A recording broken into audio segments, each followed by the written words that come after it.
After 3 years, 2 vehicles, and 2 countries, it's finally time to replace my Viofo A129.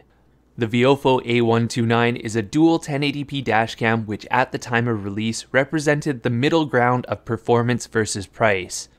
Its key feature was true dual 1080p, and throughout its years of service, this camera has been a baseline that I compare almost every other dashcam against. These days, the original A129 is starting to show its age, not only in resolution, but with other outdated features such as slow Wi-Fi.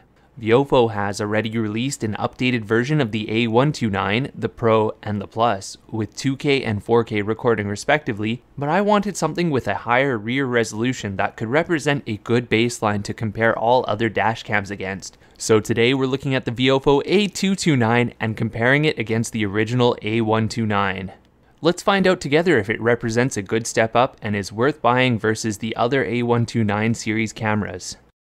The Viofo A229 is substantially larger than the A129, and I figure that's to dissipate the extra heat that dual 2K recording makes versus dual 1080p. In practice, that size difference isn't super noticeable once the camera is mounted to the windshield, as both cameras hide pretty well behind the rear view mirror. Other nice to haves and more modern touches on the A229 are a USB Type-C port and thinner wiring for the rear camera. This wire doesn't look that much thinner on video, but trust me when I say it is substantially easier to install, especially in a hatchback where wiring tolerances might be quite tight. Another less visible hardware change to the Viofo A229 is the addition of 5 GHz Wi-Fi. This makes file transfer substantially faster, which is needed due to the larger file sizes of 2K versus 1080p. Both cameras do work pretty well otherwise with the Viofo app to transfer files, preview video, and change settings. The most fundamental upgrade between these two cameras is the bump in resolution from 1080p to 2K front and rear. While the bump from 1080p to 2K doesn't seem like that substantial of a resolution change, in the real world it results in license plate readability increasing by about 5 to 10 feet distance. A large part in this increase in license plate readability I think is due to better processing techniques on the new camera more than the bump in resolution. For example, with the old A129 video, if I edit that video to increase the sharpness and increase the contrast, license plates become readable a little bit earlier. One thing I wish both cameras had is a faster shutter speed to better freeze action, especially on cloudy days or at sunset. In most cases with both cameras, even when operating at 60 frames per second mode, license plates from oncoming cars are not readable, and license plates tend to only be readable at slow speeds or when other vehicles are traveling at relative speed. And at night or in low light, the bright lights from headlights still blow out license plates, which make them difficult to read. Although one thing I do notice with the A229 is the night footage has more noise, but it has overall more detail as well. Check out this Christmas tree for example. In the A229 the colors are more vibrant and the tree is more detailed. When I'm doing these reviews, I drive a lot, and when I see something I want to include in the review, I press the lock button on the camera and let it lock the footage so it doesn't get overwritten. With the A129, it would only lock the clip that was being recorded, so even if I was 5 seconds away from the end of the clip, or 5 seconds after the start of the clip, neither of the clips around the one being locked were locked as well. Whereas with the A229, when I pressed the button, it always locked 2 clips, which is a super nice to have feature. Because sometimes it would take me 30 seconds to decide if I wanted to lock a clip.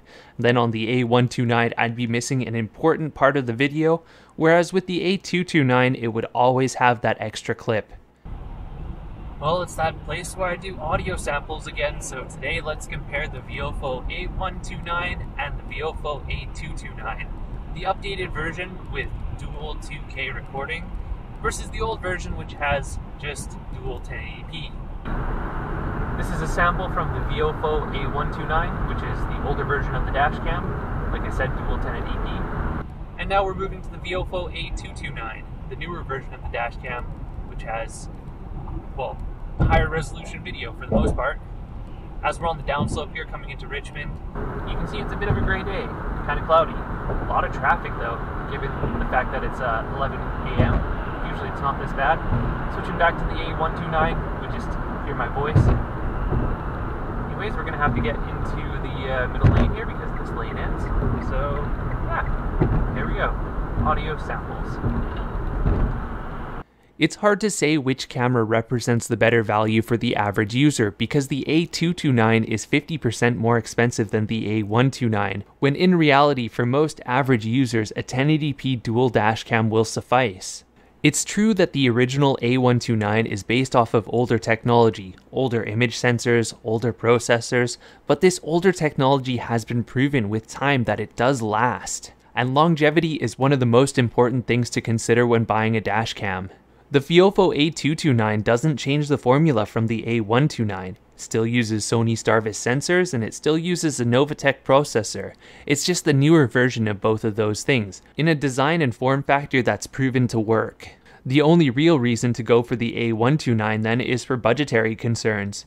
In reality, both cameras will function as a dashcam, turning on with the car, turning off when the car is done, recording the whole drive. The A229 does tell you out loud, start recording 2 channels, which is really a nice touch. There is also some argument to be had for the A129's 1080p video generating less heat and using less memory card space, meaning that the camera shouldn't overheat as easily and memory cards should last a little bit longer. For somebody who doesn't understand the necessity of formatting the camera occasionally, maybe that lower resolution is good to go for because the camera is basically set it and forget it. As much as I try to explain to my parents, for example, how to format a memory card, why to format a memory card, they're still not going to do it, and I don't want to have to be the one to maintain their camera every time I'm visiting them. On the other hand, large capacity endurance memory cards are more available and cheaper than ever these days, and that extra resolution does make a difference for license plate readability.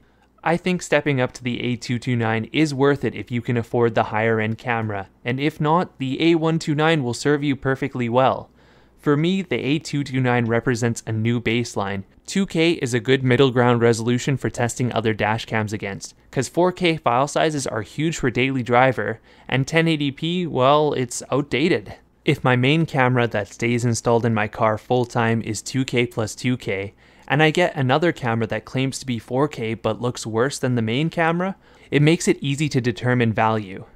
So that's why I'm upgrading to the A229. The old A129 will find a home in a friend or family member's vehicle, so it's gonna still have a life. In the meantime, I'm looking forward to testing the A229 longer term and coming back in 6 months or a year once we've had some summer weather, some heat, to tell you how the camera has held up over 10,000 or 20,000 kilometers.